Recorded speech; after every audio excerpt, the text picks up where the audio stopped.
بسم اللہ الرحمن الرحیم۔ السلام علیکم۔ آج میں آپ کے ساتھ مطالعہ پاکستان کا ایک ٹاپک شیئر کر رہی ہوں جو کہ ہے پاکستانی ثقافت کے اہم خد و خال، ٹھیک ہے، salient feature of Pakistani culture, یعنی کہ اس میں میں آپ کو یہ بتاؤں گی کہ جو ثقافت ہوتی ہے اس میں کیا کیا چیزیں شامل ہوتی ہیں اور کن چیزوں سے مل کے کسی بھی ملک کی، کسی بھی قوم کی ثقافت جو ہے وہ بنتی ہے۔ تو آئیے اسٹارٹ کرتے ہیں اور دیکھتے ہیں کہ ثقافت کے معنی کیا ہیں۔ ثقافت کے اگر لفظی معنی دیکھا جائے تو اس کے لفظی معنی ہوتے ہیں کچھ اگانا، یعنی ایسی چیزیں، ایسے عقائد، ایسے رویے، ایسے آرٹ، ایسی خوراک، ایسا مذہب، ایسا برتاؤ، ایسے رسم و رواج، ایسی زبان جو کافی ٹائم سے جس کی جڑیں مضبوط ہوں اور کافی ٹائم سے کسی معاشرے میں رائج ہوں، ٹھیک ہے۔ اس میں ہماری رہائش، تعلیم، مذہب اور فن لطیفہ بھی شامل، لوگوں کا مل جل کر رہنا اور مخصوص رسم و رواج کے تحت اپنی پہچان کرانا ہی ثقافت ہے۔ آئیے دیکھتے ہیں پاکستان کی ثقافت کے اہم خد و خال کیا ہیں۔ پاکستان کی ثقافت کے جو موجودہ خد و خال دکھائی دیتے ہیں ان میں ہزاروں سال پہلے کے ثقافتی طرز عمل کی جھلک نمایاں ہے، لیکن اسلامی تہذیب نے پاکستان کی ثقافت کی نوک پلک سنوارنے میں بہت اہم کردار ادا کیا ہے۔ پاکستان کی ثقافت کے نمایاں خد و خال یہ ہیں۔ پاکستانی ثقافت کی اگر بات کی جائے تو اس کی سب سے اہم خصوصیت اس کی مذہبی یکجہتی ہے، کیونکہ ہمارے اس کلچر کی سب سے بڑی خوبی اس کا اسلامی رنگ ہے۔ آبادی کی غالب اکثریت کا مذہب اسلام ہے اور یہی ایک مضبوط کڑی ہے جو ہمیں بھائی چارے، محبت اور دوستی کے لازوال رشتوں میں باندھے ہوئے ہے، کیونکہ اسلام نسلی برتری، ذات پات کی تقسیم وغیرہ کی نفی کرتا ہے۔ ایک علاقے کے لوگ، ایک پیشے کے لوگ دوسرے پیشے کے ساتھ، ایک ذات والے لوگ دوسری ذات والوں کے ساتھ ملنا جلنا اور رشتہ داریاں آزادانہ کر سکتے ہیں، کوئی روک ٹوک نہیں ہے۔ اس کے ساتھ ساتھ ملک میں جملہ اقلیتوں کو بھی اسلامی تعلیمات کے مطابق ہر طرح کی مراعات اور آزادی حاصل ہوتی ہے، اور یہ طرز عمل ملکی اتحاد و یکجہتی کے لیے ممدوع و معاون ثابت ہوتا ہے۔ پاکستانی ثقافت کی دوسری اہم خصوصیت جو ہے وہ کیا ہے، وہ یہ ہے کہ پاکستان کی ثقافت ایک مخلوط ثقافت ہے۔ مخلوط ثقافت کا مطلب یہ ہوتا ہے کہ ملی جلی ثقافت ہے، کیونکہ پاکستان میں مختلف لوگ مختلف علاقوں سے آ کر آباد ہوتے ہیں۔ ان میں عرب، ایرانی، ترکی وغیرہ سب شامل ہیں۔ یہ لوگ سب مل کر اپنے اپنے حصوں کے رسم و رواج کے پیروکار ہوتے ہیں۔ ان کے لباس، زبان اور ثقافت سب کی جدا ہوتی ہے، لیکن سب ثقافتیں ایک ساتھ جب مل کر رہتی ہیں تو یہ ثقافت ایک مخلوط ثقافت بن جاتی ہے، اور اس طرح ایک مشترکہ ثقافت جو ہے، پاکستان کی ثقافت جو ہے وہ پیدا ہوتی ہے۔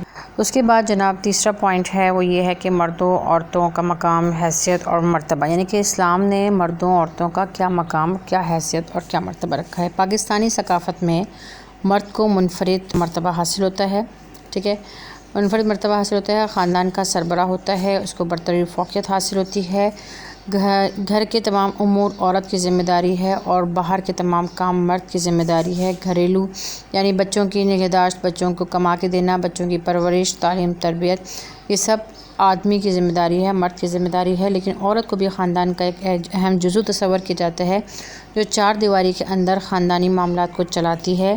نیز یہ کہ اسلامی اصولوں کے تحت اس کو تعلیم کا حق بھی ہے، ملکیت کا حق بھی ہے، تجارت کا حق بھی حاصل ہے۔ اسلامی تعلیمات کی روشنی میں خواتین و مردوں کے حقوق و فرائض کا تعین کیا گیا ہے، جن کی پیروی پاکستان کے چاروں صوبوں میں کی جاتی ہے، اور اس طرح پاکستان کا مشترکہ ثقافتی ورثہ تشکیل پاتا ہے۔ پاکستانی ثقافت کی ایک اہم خصوصیت اس کی معاشرتی زندگی ہے، معاشرتی نظام ہے، ٹھیک ہے۔ پاکستانی معاشرت بنیادی طور پر سادہ اور حیادار ہوتے ہیں، عام طور پر روایت پسند ہوتے ہیں، رسم و رواج سادہ ہوتے ہیں، دلچسپ ہوتے ہیں، مشترکہ خاندانی نظام کے زیر اثر زندگی گزارتے ہیں، بڑوں کی عزت، چھوٹوں سے پیار کرنا سکھایا جاتا ہے، رواداری بردباری کا جذبہ ہوتا ہے، عورت کو عزت کی نگاہ سے دیکھا جاتا ہے، اس کی عزت کی حفاظت کی جاتی ہے۔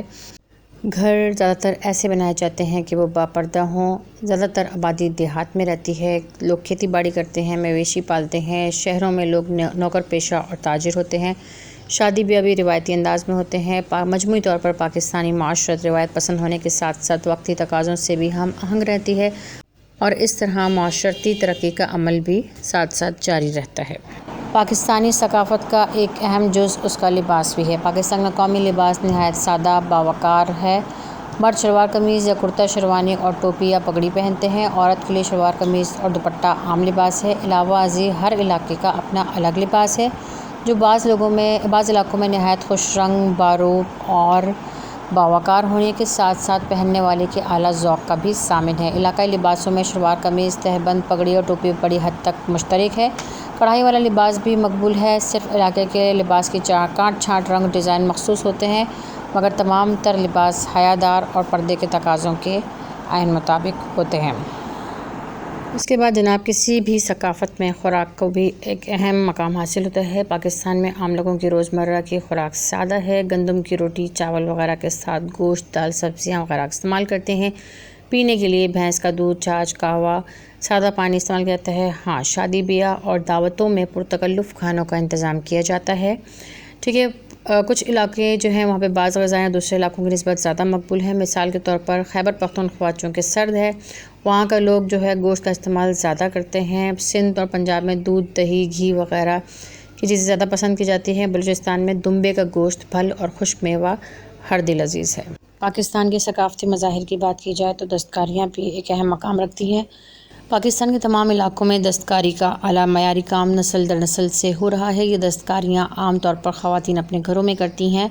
دستکاری کا مطلب ہوتا ہے ہاتھ سے کیا گیا کام، اور اس میں کیا کیا چیزیں شامل ہوتی ہیں؟ اس میں شیشہ سازی یعنی شیشے لگانا، کندہ کاری یعنی جو لکڑی کے اوپر کندہ کاری کرتے ہیں، نقش و نگار بناتے ہیں، سندھی اجرک جو کہ سندھ کی ایک اہم ثقافت ہے۔ اس کے علاوہ کراچی میں سیپیاں، پتھروں سے زیور اور آرائشی اشیاء بنائی جاتی ہیں۔ صوبہ سرحد میں کڑھائی، مینا کاری، کشیدہ کاری کا کام ہوتا ہے۔ دستکاریوں کے میدان میں پنجاب کا بھی بہت بڑا حصہ ہے۔ بلوچستان میں کڑھائی اور کشیدہ کاری جو ہے اس سے لوگوں کو روزگار ملتا ہے، اور وہاں اس سے ہماری ثقافت کو فروغ ہوتا ہے۔ یعنی اگر آپ چاروں صوبوں کی ثقافت کی بات کی جائے تو ہر صوبہ اپنی ثقافت یعنی کہ اپنی دستکاریوں کے لحاظ سے، اپنے فن کے لحاظ سے، اپنے ہنر کے لحاظ سے بہت اہم ہے۔ جی، تو اس کے بعد دیکھیں پاکستان کی ثقافت میں جو اہم مقام حاصل ہے، وہاں کے کھیل تماشے اور میلے وغیرہ بھی اس میں ایک اہم مقام رکھتے ہیں، ایک اہم حصہ ہیں۔ ملک کے ہر حصے میں میلے یا تہوار موسموں، فصلوں کے حساب سے یا بزرگان دین کے عرس کے موقع پر لگتے ہیں۔ ان میلوں میں ملکی ثقافت کی بھرپور عکاسی ہوتی ہے، اور یہ دور دور سے لوگ اس میں خوبصورت لباس پہن کر آتے ہیں اور اپنے غم بھول جاتے ہیں۔ عام دنوں کے علاوہ ان میلوں میں بھی کھیلوں کے مقابلے ہوتے ہیں اور جیتنے والوں کو انعامات بھی دیے جاتے ہیں۔ پاکستان میں بہت سے روایتی کھیل کھیلے جاتے ہیں، جیسے کشتی، کبڈی، ہاکی، کرکٹ، فٹ بال، والی بال ہر قصبے اور گاؤں میں کھیلے جاتے ہیں۔ اسکواش کی میں بھی پاکستان جو ہے ہمیشہ سر فہرست رہا ہے۔ اس کے بعد پاکستان کی کرکٹ ٹیم کا دنیا کی مشہور ٹیموں میں شمار ہوتا ہے۔ ہاکی، کرکٹ، اسکواش میں پاکستان نے بہت سے نامور کھلاڑی پیدا کیے ہیں۔ پاکستان کی ثقافت کے اگر مظاہر کی بات کی جائے تو اس میں اس کے شادی بیاہ کی رسمیں وغیرہ بھی شامل ہیں، جس میں اسلامی طرز نظر آتا ہے، اسلامی رنگ نظر آتا ہے۔ لوگ اپنے خاندان والوں کو اس میں مدعو کرتے ہیں۔ اس سے پہلے نکاح کی ایک سنت ادا کی جاتی ہے، اپنے خاندانوں کو مدعو کر کے ان کے کھانے پینے کا انتظام کیا جاتا ہے۔ لوگ اچھے اچھے کپڑے پہن کر آتے ہیں۔ اس کے علاوہ کسی کے مرنے پر بھی کچھ رسومات ہوتی ہیں، جو کہ جیسے ہی کسی کے مرنے کی خبر سنتے ہیں لوگ اس کے گھر جمع ہو جاتے ہیں اور اس کے دکھ میں شریک ہوتے ہیں۔ نماز جنازہ وغیرہ کا اہتمام کیا جاتا ہے، اور مرحوم کے ایصال ثواب کے لیے فاتحہ خوانی بھی کی جاتی ہے اور قرآن خوانی وغیرہ کا انتظام بھی کیا جاتا ہے۔ پاکستانی ثقافت کی ایک اہم خصوصیات میں اس کے تہوار بھی شامل ہیں، جیسے کہ عید میلاد النبی، عید الاضحیٰ، عید الفطر وغیرہ۔ عید میلاد النبی جو ہے وہ ہم آپ صلی اللہ علیہ وسلم کی پیدائش کی خوشی میں مناتے ہیں۔ عید الاضحیٰ یعنی کہ سنت ابراہیمی جو ہے اس کے سلسلے میں بنائی جاتی ہے، جس میں ہم جانور وغیرہ کی قربانی کرتے ہیں۔ اس کے بعد عید الفطر جو ہے اس میں ہم رمضان کے جو روزے رکھتے ہیں، اس کے بعد شکرانے کے طور پر ہم عید الفطر مناتے ہیں۔ اس کے علاوہ بھی بہت ساری چیزیں ہیں، جیسے کہ عرس وغیرہ کی جاتے ہیں، غیر مسلموں کے تہوار وغیرہ بھی شامل ہیں۔ تو یہ تھا پاکستان کی ثقافت پر ایک اہم مضمون نوٹ جو کچھ کہہ سکیں۔ اگلی ویڈیو کے ساتھ پھر حاضر ہوں گی، اس وقت تک کے لیے آپ سے اجازت چاہوں گی۔ اللہ حافظ۔